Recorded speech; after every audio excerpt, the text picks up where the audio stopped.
ஆதியாகமம் 1ஆம் அதிகாரம் 1. ஆதியிலே தேவன் வானத்தையும் பூமியையும் சிருஷ்டித்தார். 2. பூமியானது ஒழுங்கின்மையும் வெறுமையுமாயிருந்தது. ஆழத்தின் மேல் இருள் இருந்தது. தேவ ஆவியானவர் ஜலத்தின் மேல் அசைவாடிக் கொண்டிருந்தார். 3. தேவன் வெளிச்சம் உண்டாகக் கடவது என்றார். வெளிச்சம் உண்டாயிற்று. 4. வெளிச்சம் நல்லது என்று தேவன் கண்டார். வெளிச்சத்தையும் இருளையும் தேவன் வெவ்வேறாக பிரித்தார். 5. தேவன் வெளிச்சத்துக்கு பகல் என்று பெயரிட்டார். இருளுக்கு இரவு என்று பெயரிட்டார். சாயங்காலமும் விடியற்காலமுமாகி முதலாம் நாளாயிற்று. 6. பின்பு தேவன் ஜலத்தின் மத்தியில் ஆகாய விரிவு உண்டாகக் கடவது என்றும் அது ஜலத்தினின்று ஜலத்தை பிரிக்கக் கடவது என்றும் சொன்னார்.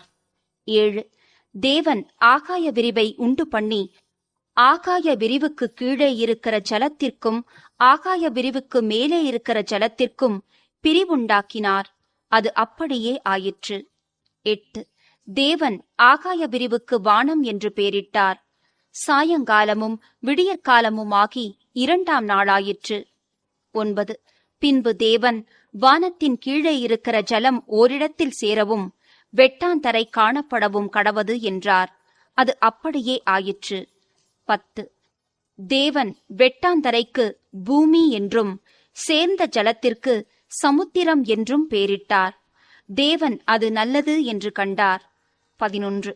அப்பொழுது தேவன் பூமியானது புல்லையும் விதையை பிறப்பிக்கும் பூண்டுகளையும் பூமியின் மேல் தங்களில் தங்கள் விதையுடைய கனிகளை தங்கள் தங்கள் ஜாதியின்படியே கொடுக்கும் கனி விருட்சங்களையும் முளைப்பிக்க கடவது என்றார். அது அப்படியே ஆயிற்று. 12.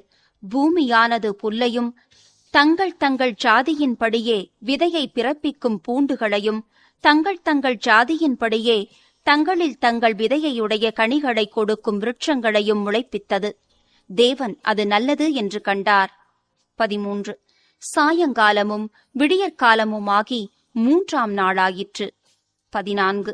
பின்பு தேவன் பகலுக்கும் இரவுக்கும் வித்தியாசம் உண்டாக்கத்தக்கதாக வானம் என்கிற ஆகாய விரிவிலே சுடர்கள் உண்டாகக் கடவது. அவைகள் அடையாளங்களுக்காகவும் காலங்களையும் நாட்களையும் வருஷங்களையும் குறிக்கிறதற்காகவும் இருக்க கடவது என்றார். 15. அவைகள் பூமியின் மேல் பிரகாசிக்கும்படிக்கு வானம் என்கிற ஆகாய விரிவிலே சுடர்களாயிருக்க கடவது என்றார். அது அப்படியே ஆயிற்று. 16. தேவன் பகலை ஆள பெரிய சுடரும் இரவை ஆள சிறிய சுடருமாகிய 2 மகத்தான சுடர்களையும் நட்சத்திரங்களையும் உண்டாக்கினார். 17. அவைகள் பூமியின் மேல் பிரகாசிக்கவும். 18. பகலையும் இரவையும் ஆளவும் வெளிச்சத்துக்கும் இருளுக்கும் வித்தியாசம் உண்டாக்கவும் தேவன் அவைகளை வானம் என்கிற ஆகாய விரிவிலே வைத்தார். தேவன் அது நல்லது என்று கண்டார். 19. சாயங்காலமும் விடியற்காலமுமாகி 4ஆம் நாளாயிற்று. 20. பின்பு தேவன் நீந்தும் ஜீவ ஜந்துக்களையும் பூமியின் மேல் வானம் என்கிற ஆகாய விரிவிலே பறக்கும் பறவைகளையும் ஜலமானது திரளாய் ஜனிப்பிக்க கடவது என்றார். 21. தேவன் மகா மச்சங்களையும் ஜலத்தில் தங்கள் தங்கள் ஜாதியின்படியே திரளாய் ஜனிப்பிக்கப்பட்ட சகலவித நீர் வாழும் ஜந்துக்களையும் சிறகுள்ள ஜாதி ஜாதியான சகலவித பட்சிகளையும் சிருஷ்டித்தார். தேவன் அது நல்லது என்று கண்டார். 22. தேவன் அவைகளை ஆசிர்வதித்து நீங்கள் பலுகி பெருகி சமுத்திர ஜலத்தை நிரப்புங்கள் என்றும் பறவைகள் பூமியில் பெருகக் கடவது என்றும் சொன்னார். 23. சாயங்காலமும் விடியற்காலமுமாகி 5ஆம் நாளாயிற்று. 24. பின்பு தேவன் பூமியானது ஜாதி ஜாதியான ஜீவ ஜந்துக்களாகிய நாட்டு மிருகங்களையும் ஊரும் பிராணிகளையும் காட்டு மிருகங்களையும் ஜாதி ஜாதியாக பிறப்பிக்க கடவது என்றார். அது அப்படியே ஆயிற்று. 25.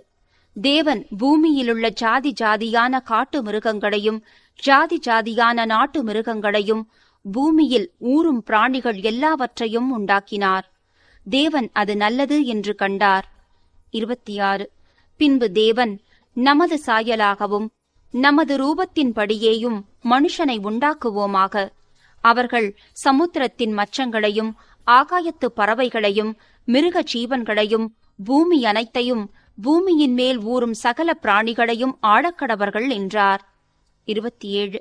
தேவன் தம்முடைய சாயலாக மனுஷனை சிருஷ்டித்தார். அவனை தேவ சாயலாகவே சிருஷ்டித்தார். ஆணும் பெண்ணுமாக அவர்களை சிருஷ்டித்தார். 28.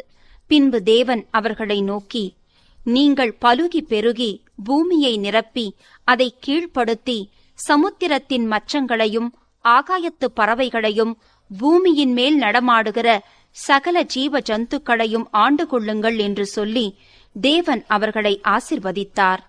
29. பின்னும் தேவன், இதோ பூமியின் மேலெங்கும் விதை தரும் சகலவித பூண்டுகளையும் விதை தரும் கனிமரங்களாகிய சகலவித விருட்சங்களையும் உங்களுக்கு கொடுத்தேன். அவைகள் உங்களுக்கு ஆகாரமாயிருக்க கடவது. 30. பூமியிலுள்ள சகல மிருக ஜீவன்களுக்கும் ஆகாயத்திலுள்ள சகல பறவைகளுக்கும் பூமியின் மேல் ஊறும் பிராணிகள் எல்லாவற்றிற்கும் பசுமையான சகல பூண்டுகளையும் ஆகாரமாக கொடுத்தேன் என்றார். அது அப்படியே ஆயிற்று. 31. அப்பொழுது தேவன் தாம் உண்டாக்கின எல்லாவற்றையும் பார்த்தார். அது மிகவும் நன்றாயிருந்தது. சாயங்காலமும் விடியற்காலமுமாகி 6ஆம் நாளாயிற்று.